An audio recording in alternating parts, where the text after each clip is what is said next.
예, 제가 지난주에도 말씀을 드렸습니다만 여기 밴쿠버에서 이민해서 살으려고 하면 여러 가지 우리에게 꼭 필요한 일들이 많이 있겠습니다만 아무래도 영어를 잘하고 소통을 잘하는 것이 필수적인 것이 아닌가.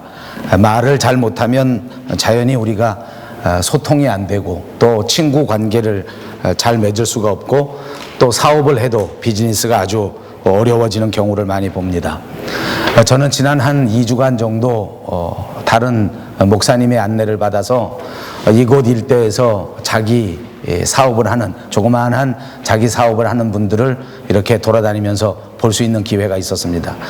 사실 사업이라고 해도 조그만 커피숍, 또 조그만 샌드위치, 또 조그만 식당, 이런 사업체들이었습니다. 여러 군데를 볼 수 있는 기회가 있었는데 다들 열심히 정말 땀 흘리면서 어떻게 하든지 이 땅 위에 잘 뿌리를 내리고 그리고 이 사업을 통해서 경제적인 그런 도움을 받아야 되겠다 하는 그런 필사적인 노력을 하는 그런 삶의 현장을 볼 수 있었습니다. 그분들이 다 이구동성으로 하는 말을 조금만 더 잘하면 장사를 더 잘할 수 있다. 내가 조금만 더 영어 공부를 열심히 했다면 그러면 이 사업도 훨씬 더 잘할 수 있었을 텐데 하는 후회 그리고 하는 분석 이런 것들을 많이 돌아보았습니다. 여러분, 그래서 우리가 지난 시간에도 생각해 본 것처럼 여기서 다시 정신을 가다듬고 더 열심히 더 노력하고 더 열심히 공부하고 훈련해서 영어를 잘 할 수 있는 여러분들 다 되시기를 바랍니다. 그렇게 절망적인 것은 아닌 것이 제가 둘러보면서 보니까 장사하는 분들 가운데에는 영어를 그렇게 잘 하지 못하는 데에도 또 나름대로 장사를 잘 하시는 분들이 있었습니다. 언어가 잘 안 된다고 해서 전혀 장사가 안 되는 것은 아니더란 말입니다. 열심히 노력하고 땀 흘리고 말은 잘 안 되지만 나름대로 이렇게 성공적인 그런 비즈니스를 하는 분들도 보았습니다. 어떻게 그럴 수 있을까 하고 생각해 보니까 말은 잘 안 된다 하더라도 대신 훨씬 더 친절한 것입니다. 그냥 말이 안 통해도 무조건 웃는 것입니다. 상대방이 뭐라고 하든지 간에 막 웃으면서 덤비는 거고 말을 알아듣든 알아듣지 못하든지 간에 그냥 친절하게 웃는 얼굴을 가지고 그리고 뭐라고 막 알아듣지도 못하는 말을 막 하면서 그렇게 장사를 하는 분을 보았습니다.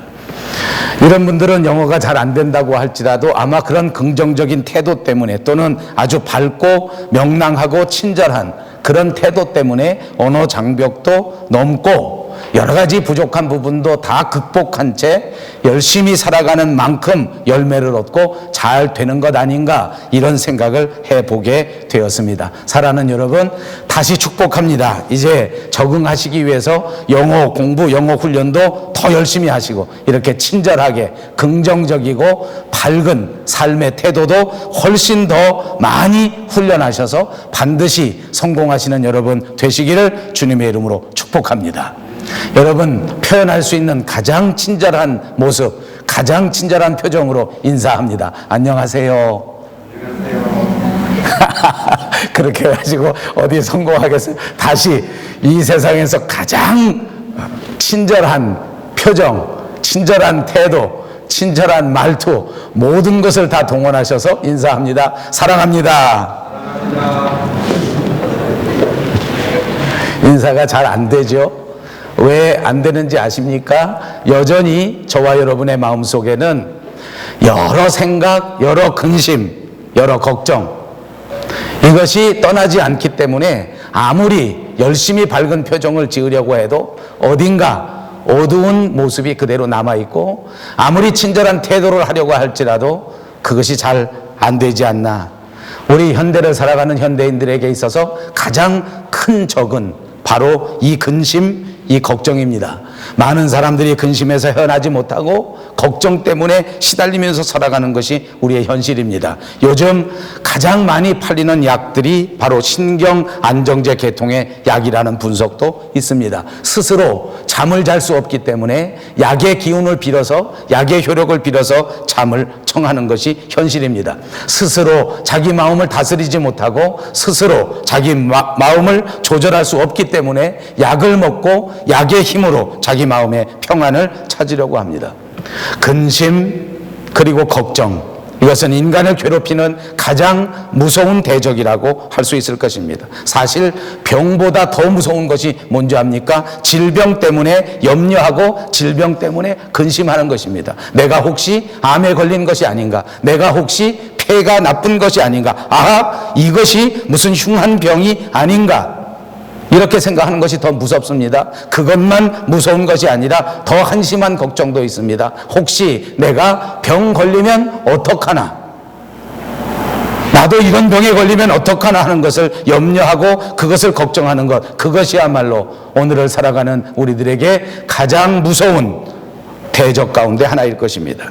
여러분, 이런 걱정과 이런 근심은 인사하는 데에도 지장을 미칩니다. 다시 말하면 인간관계를 잘 할 수 없게 만든다 그 말입니다. 친구관계도 제대로 할 수 없게 만듭니다. 당연히 직장생활에도 지장을 줍니다. 당연히 경제생활에 큰 방해가 되는 것입니다.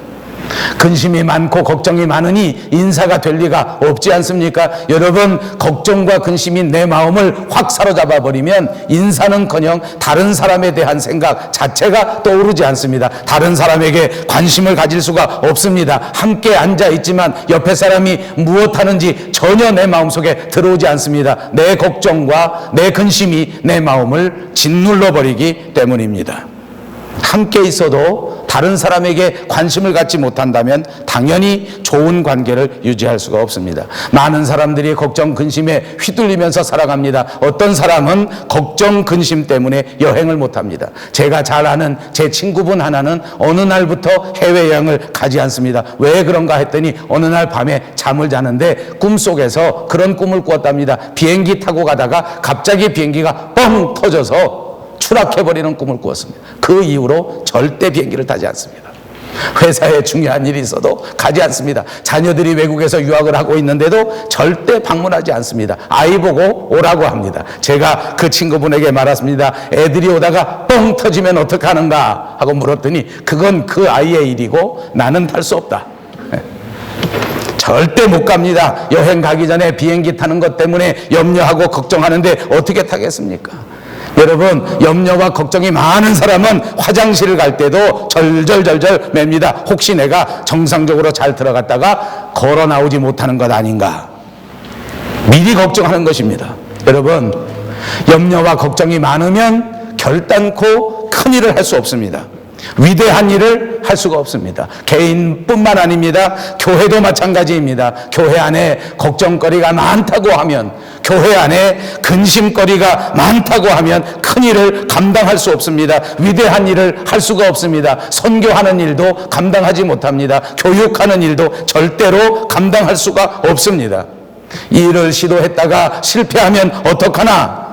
이 일을 시작했다가 괜히 구설수에 오르면 어떡하나? 이 일을 시작했다가 그만 사고 나면 어떻게 하는가 하는 생각, 그런 걱정, 그런 근심이 맴돌게 되면 아무 일도 시도하지 못하고 아무 일도 일어나지 않을 것입니다. 그러므로 여러분, 오늘 이 말씀을 생각하면서 너무 근심하지 마시고 너무 걱정하지 마시고 너무 찡그리지 마시기를 바랍니다. 너무 염려하고 너무 걱정한다고 해서 그것이 잘 되는 것은 아닙니다. 이 걱정과 근심이야말로 우리의 마음을 갉아먹고 우리의 영혼마저도 다치게 만드는 영적인 해충이라고 할 수 있습니다. 걱정 잘하는 사람 치고 얼굴이 밝은 사람이 없습니다. 걱정 많이 하는 사람 치고 인상 좋은 사람 없습니다. 여러분, 옆에 분 인상 한번 들여다보십시오.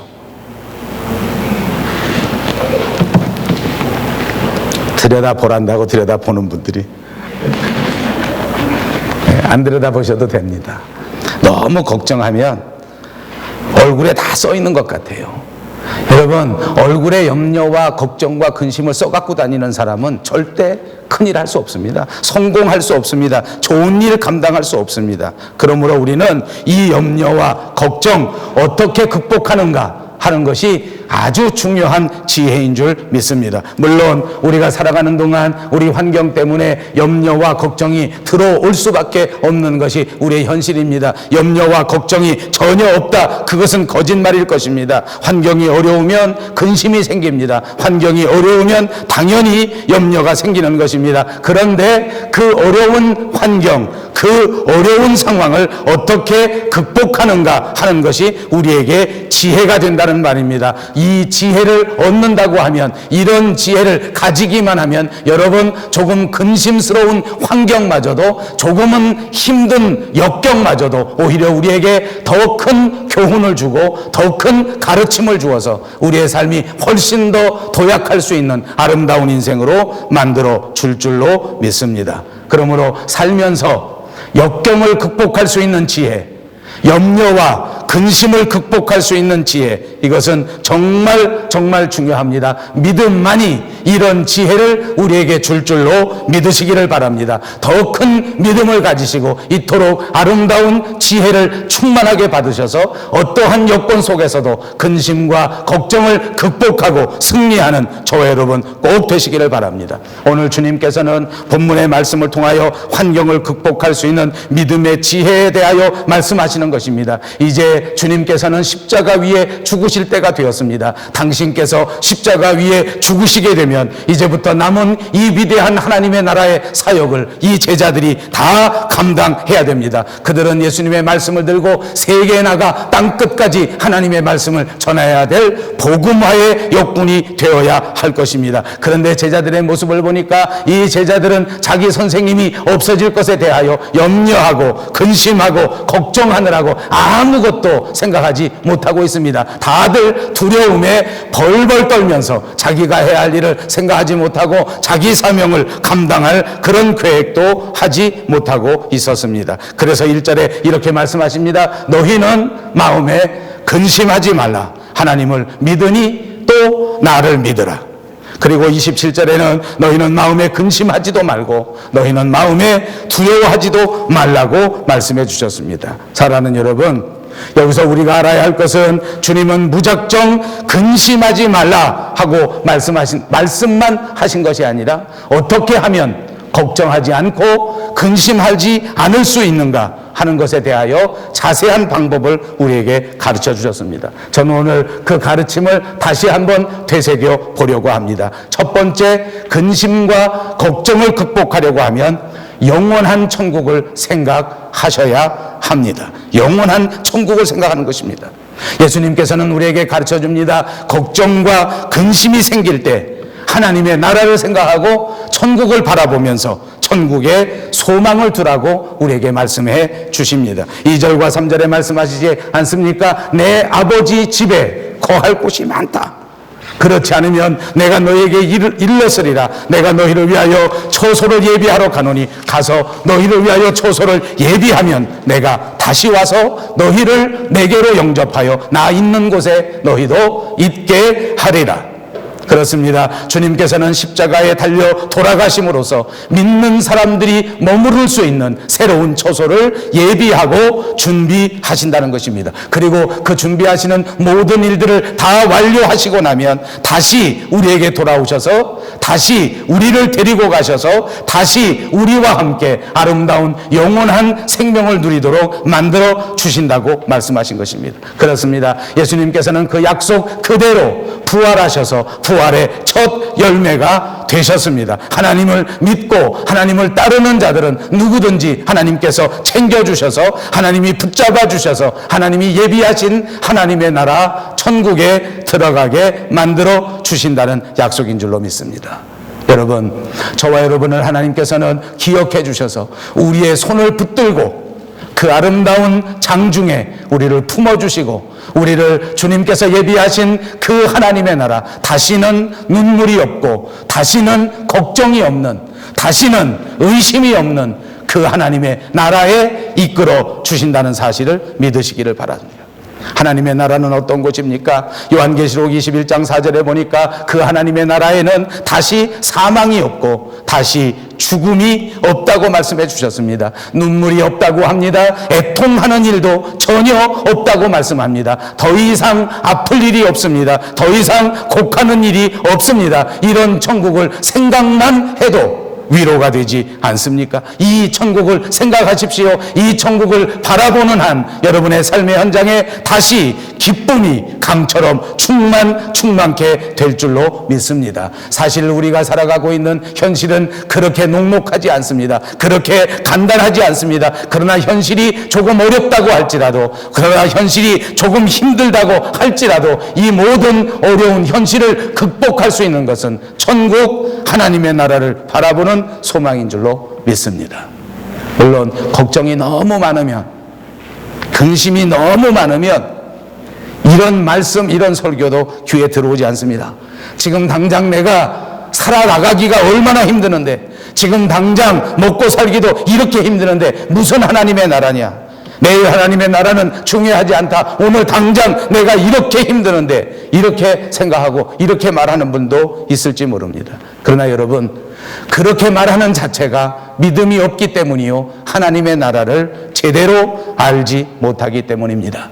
하나님의 나라를 제대로 알고 하나님을 향한 진짜 믿음을 가진다고 하면 오히려 하나님의 나라가 훨씬 더 커 보이고 오늘날의 현실이 훨씬 더 작게 보이는 역사가 일어나게 될 줄로 믿습니다. 세상에 일어나는 모든 일들이 잠깐 있다가 사라져 버릴 것이기 때문입니다. 아무리 우겨쌈을 당한다고 할지라도 주님은 반드시 저와 여러분을 건지시고 저와 여러분을 세우시고 반드시 하나님의 나라로 인도해 주실 것을 믿으시기를 바랍니다.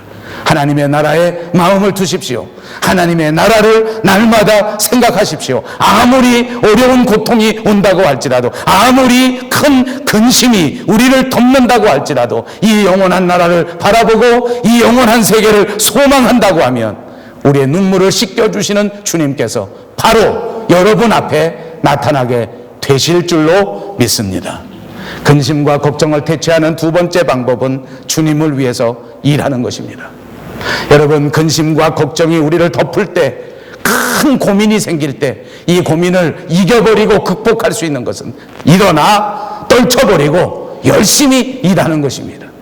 여러분, 힘든 일 생길 때마다 더더욱 주님의 일에 최선을 다하여 열심히 하시는 여러분 되시기를 주님의 이름으로 축복합니다. 놀라운 일입니다. 주님을 위해서 열심히 일한다면 여러분이 가지고 있는 걱정이 사라져버립니다. 주님을 위하여 최선을 다하여 땀 흘려 일할 때 여러분을 뒤덮고 있는 모든 근심이 깨끗이 사라지게 될 줄로 믿습니다. 주님이 우리를 선택하시고 주님이 우리를 부르신 것은 우리로 하여금 염려하고 근심하라는 것이 아닙니다. 우리로 하여금 큰 일을 감당케 하시려고 우리를 불러주신 줄로 믿습니다. 12절 말씀해 보니까 내가 진실로 너에게 이르노니 나를 믿는 자는 나의 하는 일을 저도 할 것이요 또한 이보다 큰 일을 감당할 수 있다 말씀해 주셨습니다. 그렇습니다. 하나님께서 보증해 주신 일입니다. 예수님께서 아버지 앞으로 가셨기 때문에 이제 우리는 예수 그리스도께서 우리에게 맡겨주신 위대한 하나님의 일을 감당하는 일꾼이 된 것입니다. 예수님보다 더 큰 일을 감당할 수 있는 제자들이라고 말씀해 주셨습니다. 예수님은 이 땅 위에서 무슨 일을 하셨습니까? 오셔서 회당에서 가르치셨습니다. 만나는 사람들에게마다 천국 복음을 전파해 주셨습니다. 모든 병을 고쳐줍니다. 약한 사람들을 위로하십니다. 불쌍한 사람들과 함께해 주셨습니다. 모든 사람들의 마음을 고쳐주셨습니다. 그런데 이렇게 위대한 사역을 감당하셨던 주님이 우리에게 말씀하시는 것입니다. 주님을 믿는 저와 여러분은, 오늘을 살아가는 이 밴쿠버 영성교회는 예수님보다 이렇게 귀한 일을 감당할 뿐만 아니라 예수님이 하셨던 일보다 더 큰 일도 감당할 수 있다고 말씀해 주신 것입니다. 여러분, 이것을 믿습니까? 주님보다 더 위대한 일을 감당할 수 있다고 예수님이 보증해 주셨습니다. 이제 우리가 할 일은 떨치고 일어나는 일입니다. 다시 허리띠를 졸라매고 우리에게 맡겨주신 주님의 일에 땀 흘려 최선을 다하여 충성하는 저와 여러분 꼭 되시기를 바랍니다. 그렇습니다. 실제로 주님이 약속하신 이 말씀은 초대교회에 그대로 이루어졌습니다. 성령의 충만함을 받은 예수님의 제자들을 보십시오. 예수님이 하셨던 것처럼 땅 끝까지 나아가 주의 복음을 전파합니다. 예수님이 하셨던 것처럼 가는 곳마다 불쌍한 사람들을 일으켜 세워주고 병든 사람들을 고쳐주고 그리고 모든 마을과 국가와 모든 사람들을 고쳐주는 위대한 사역을 감당해냈습니다. 어찌 보면 예수님께서는 팔레스틴 조그마한 땅 그곳에서만 복음 사역을 감당하셨습니다. 그런데 우리는 어떻습니까?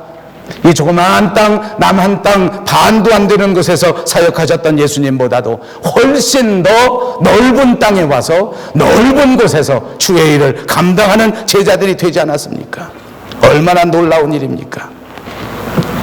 물론 예수님께서 한참 인기가 절정인 때는 막 5,000명을 먹이시기도 하고 10,000명, 20,000명 되는 사람들이 예수님을 따라 나오면서 그렇게 다니기도 했지만은 그러나 오늘날 보십시오. 전 세계에 있는 교회들을 보니까 10,000명, 20,000명, 100,000명, 200,000명, 300,000명 되는 교회들이 막 생겨지면서 그곳에 복음의 역사를 전파하고 하나님의 나라를 확장하는 교회들이 얼마나 많습니까? 가만히 보니까 요즘의 교회, 큰 교회 목사님은 예수님보다 더 많은 사람에게 복음을 전하는 것 아닌가 그런 생각이 듭니다. 이것이 예수님께서 우리에게 약속해 주신 것입니다. 예수님보다 더 큰 일을 행할 수 있다. 여러분, 저와 여러분이 이런 약속의 제자들입니다.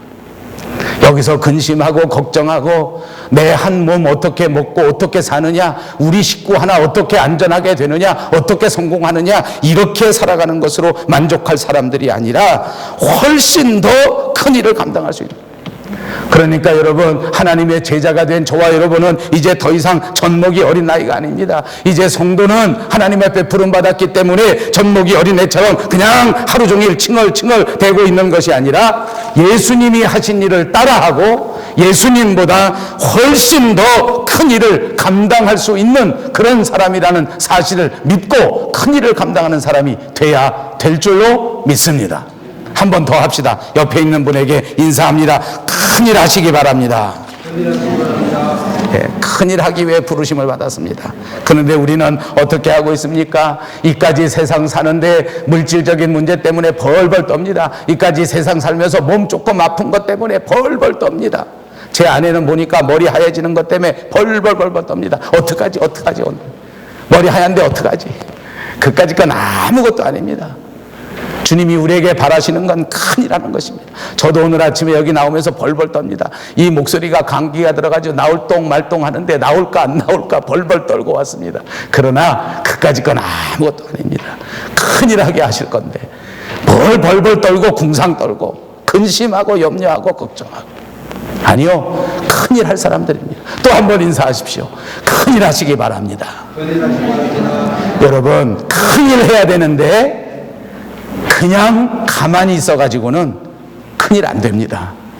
여러분, 큰일 감당할 수 있는 사람처럼 큰일 감당해야 되니까 훨씬 더 큰 훈련 받고 훨씬 더 큰 생각을 갖고 훨씬 더 큰 삶을 살아야 되지 않겠습니까? 여러분, 큰일 해야 되는데 지금 여기저기 여기 갔다 저기 갔다 놀러 다니다가 취미생활 하다 이럴 시간이 있습니까? 아니요. 큰일 해야 되는데 시간 낭비하지 마십시오. 큰일 해야 되는데 여러분 가지고 있는 체력을 낭비하지 마십시오. 이제 주님께서 우리에게 맡겨주신 큰일을 위하여 감당할 수 있는 실력을 키우고 감당할 수 있는 담대함을 키우고 감당할 수 있는 믿음을 키우는데 전심전력하는 저와 여러분 꼭 되시기를 바랍니다. 여러분, 우리가 주님을 위해서 열심히 일한다고 하면 하나님은 결단코 가만히 계시지 않습니다. 우리가 땀 흘려서 열심히 일하겠다는데 주님이 가만히 계시겠습니까? 우리와 함께 해주십니다. 우리에게 능력을 주십니다. 우리에게 힘을 주십니다. 우리를 붙잡으셔서 우리를 축복해 주실 줄로 믿습니다. 주저앉아 있을 때가 아닙니다.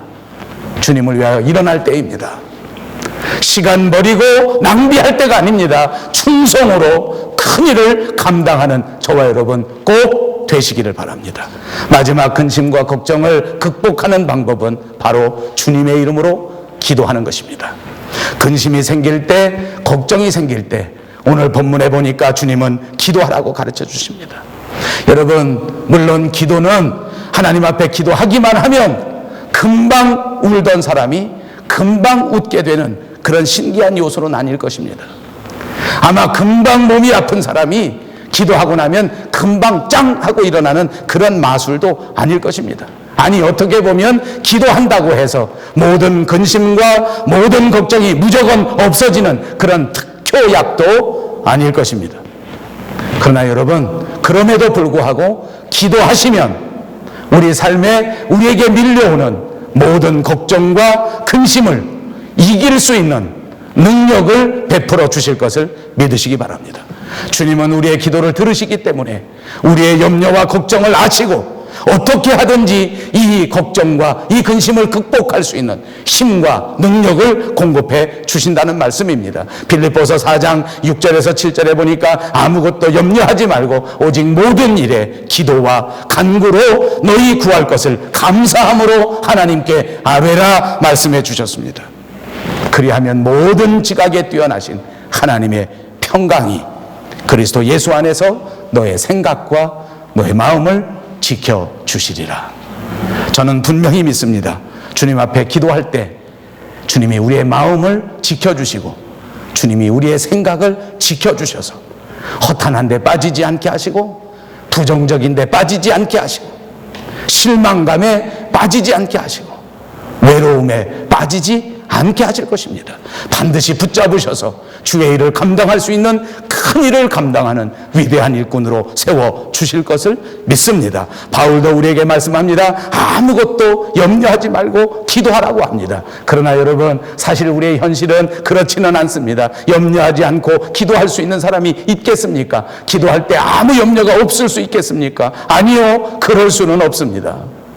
사실은 이 말씀의 진정한 의미가 따로 있습니다. 염려가 많이 될 때, 걱정이 많이 될 때, 그럴 때 걱정 속에만 빠지지 말고 근심 속에서만 쌓여 들어가지 말고 그때 힘들겠지만 어떻게 하든지 하나님 앞에 기도하고 간구함으로 하나님께 고하고 하나님께 구하라는 말씀인 줄로 믿습니다. 어찌 보면 아무 염려 없이 하나님 앞에 기도한다는 것은 불가능일지도 모릅니다. 사실은 염려 때문에 기도하는 것 아니겠습니까? 사실은 걱정이 밀려오기 때문에 기도하는 것 아니겠습니까? 그런데 이 말씀을 붙들고 염려와 걱정이 그렇게 심할 때라도 하나님 앞에 기도하기만 하면 하나님께서 마음을 붙잡아 주시고 생각을 붙잡아 주셔서 우리 마음속에 평안을 제공해 주신다는 약속의 말씀인 줄로 믿습니다. 어떻게 기도하라고 합니까? 예수님의 이름으로 기도해야 된다고 하는 것입니다. 아무리 큰 소리 친다고 저절로 되는 것이 아닙니다. 아무리 유식한 말로 하나님 앞에 간다고 하나님이 들으시는 것이 아니란 말입니다. 어찌 보면 유식하지 못하더라도 어찌 보면 문답이 맞지 않더라도 하나님 앞에 예수님의 이름으로 기도하면 들으신다는 약속인 줄로 믿습니다. 왜 그렇습니까? 예수 그리스도만이 하나님과 우리 사람을 중보하는 유일한 중보자이기 때문입니다. 오늘 본문 6절에도 말씀합니다. 예수님께서 말씀하시기를 내가 곧 길이요 진리요 생명이니 나로 말미암지 않고는 아버지께로 올 자가 없느니라. 또 사도행전 4장 12절에 보니까 다른 이로서는 구원을 얻을 수 없나니 천하 인간의 구원을 얻을 만한 다른 이름을 우리에게 주신 일이 없음이니라. 예수 그리스도의 이름만이 우리에게 구원을 가져다주는 유일한 중보가 되시는 줄로 믿습니다. 그분만이 유일한 길입니다. 그분만이 우리의 기도를 응답해주는 응답의 열쇠가 되는 줄로 믿습니다. 오늘 본문 13절 14절은 이렇게 말씀하고 있습니다. 무엇이든지 구하라. 제한이 없다는 것입니다. 어떤 문제라도 하나님 앞에 내려놓고 예수님의 이름으로 하나님께 기도할 수 있습니다. 무엇이든지 기도할 수 있습니다. 어떤 일이든지 기도하면 하나님께서 들으시겠다는 것입니다. 어떤 일이든지 기도하면 하나님께서 응답해 주신다는 말씀인 줄로 믿습니다. 그러므로 사랑하는 여러분, 예수님의 이름으로 기도하는 여러분들이 꼭 되시기를 바랍니다. 리처드 칼슨이라고 하는 분이 이런 말을 했습니다. 행복한 삶을 살기 위해서 인생의 비결이 있는데 두 가지다. 첫째, 행복한 인생을 살으려고 하면 사소한 것에 연연하지 마라. 둘째, 모든 일은 사소하다. 기도하는 일 빼고는 모든 것이 사소하다는 것입니다. 믿는 일 빼고는 모든 것이 사소하다는 것입니다. 여러분, 이 사실 믿어집니까? 교회 일 빼고는 모든 것이 사소하다는 것입니다. 오늘 이 예배를 통하여 세상의 모든 일들이 사소하다는 사실을 깨닫고 우리의 영혼이 가장 소중하다는 것, 우리의 믿음이 우리의 가장 행복한 인생을 담보해 준다는 사실을 꼭 마음속에 간직하고 돌아가셔서 우리에게 주어진 일주일 큰 일을 감당하는 큰 일꾼으로 성공하시기 주님의 이름으로 축복합니다. 기도합니다. 자비하신 우리 아버지 참 감사합니다. 이제 우리가 무엇을 위해 살려고 합니까? 영성을 위하여, 믿음을 위하여 살아갈 수 있는 믿음의 자녀들 되게 하여 주시옵소서. 예수님의 이름으로 간절히 기도하옵나이다. 아멘.